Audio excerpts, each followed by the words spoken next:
Are you feeling stressed about your divorce? Well, you're not alone. And today we're going to talk about a few tips to help reduce that stress level.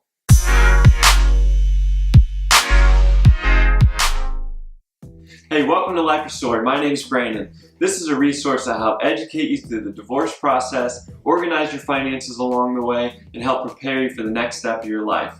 If this is something that resonates with you and you're new here, consider subscribing below and hitting that notification bell. And then every time we put out new content, you will be the first to know. Today we're going to talk about stress. Stress is almost an unavoidable part of a divorce. And today we're going to talk about a few different ways to actually reduce that stress level and make your life a little bit easier during the divorce process. So first we're going to start out with exercise. Exercise is one of the most beneficial things that you can actually do for yourself to reduce your stress level.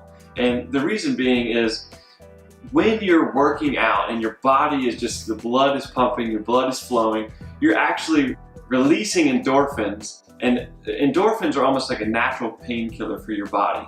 And so what that's going to do is as you get this achiness and you get these soreness from the stress levels, you actually feel this tightness in your body. And working out or doing something along the lines of yoga or stretching, things like that, will actually relieve some of that tension and actually stretch your muscles out, get your blood flowing, and actually get that part of your body actually just pumping. You'll start to feel better, and it actually reduce some of that stress level that you're acquiring during the divorce process.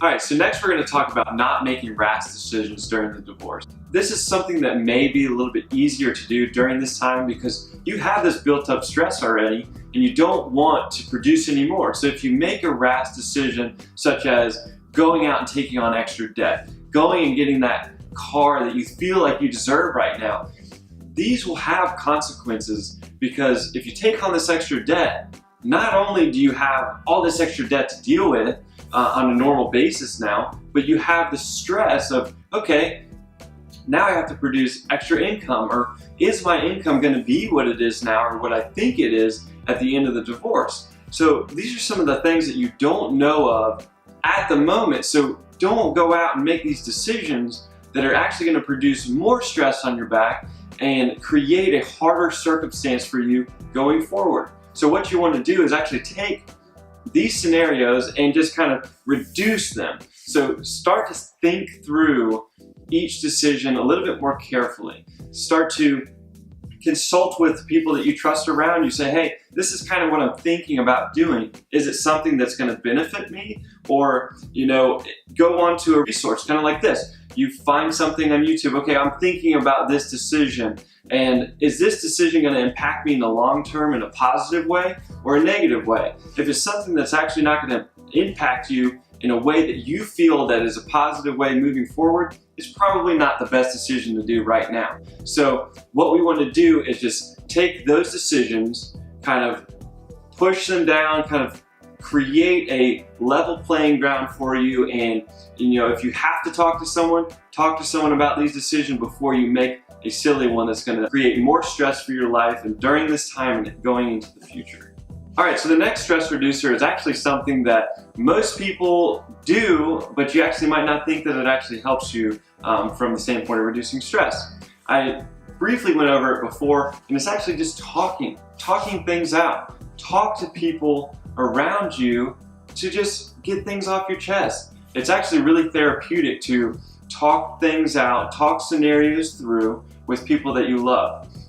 And this is something that you have to be a little bit more selective. If it's something really lighthearted, and you can talk with certain people, but something like your divorce, you need to talk to someone that you really trust. And not only someone that you really trust, someone that has a positive outlook on life. Because we all have the negative people around us, but you want to select those certain few people that are actually the positive. They have a good look on the way that scenarios kind of play out. So if you're talking something out with a negative person, they may focus on the key points that are really, really bad that will continue to create that stress in your life and for you to linger on that stuff. But if you talk to someone on the other hand that is more positive, then you will be able to try to move to the brighter side of the scenario, or try to look at the silver lining, and it will actually help you produce less stress, and it will kind of just, you'll feel like that weight has been lifted off of you, actually being able to talk things through. All right, so this next one is really, really important. It's sleep. Everybody needs to get the right amount of sleep, and the experts say to get 8 hours a night in sleep, and they've done this research many times to realize that when you get the right amount of sleep, your body is rejuvenated the way it's supposed to be. And if you move back to the step before, when you actually exercise, that's going to help you anyway, because when you exercise, it's going to slowly kind of wear your body down. So then you're going to go in and sleep, and it's going to make you sleep in a deeper sleep. You're going to feel rejuvenated when you wake up, and you will feel better throughout the day. I mean, we're all busy during the day. We all have tons of activity through work. And if you have kids, you know, outside activities beyond that. Not to mention that you're going through the divorce process and you're trying to get together financials.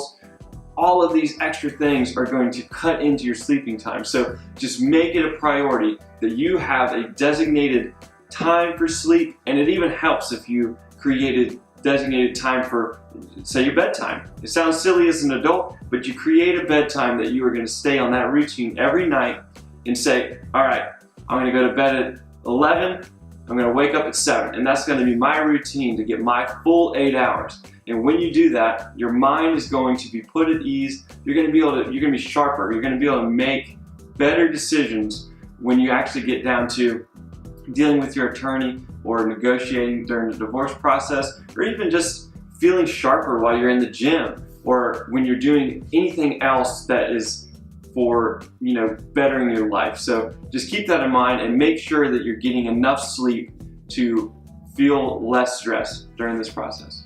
All right, so now that you're all rested up by making sure that you have the right amount of sleep every night, you will feel better. So not only will you feel better, you'll be ready to have fun. And that brings us to the last point. You need to make sure that you still have some fun in your life. And you're going through the divorce.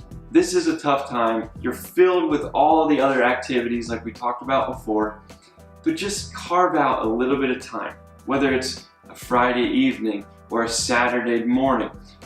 Find that little hobby that's going to make you feel better. It can be kind of cross-reference to the exercise before. If it's something that you like, say going kayaking or mountain biking through the woods, something to get you out in nature, create that hobby that kind of, you know, takes your mind off of all of the other things that's going on.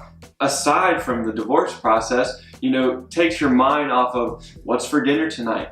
You know, do I have that report done for the office? You know, things like that. So you want to have fun, go out with friends, find friends that have the same ideas of activities that you want to do. So when you do that, you guys will be able to be together and you'll be able to laugh, and it'll be a fun time. So, you know, don't forget to have fun. All right, now that we're wrapping everything up, we've gone over those few tips to actually help you reduce stress during your divorce process. And, you know, we want to hear from you now. What ideas or what have we not talked about that you do to reduce stress in your life?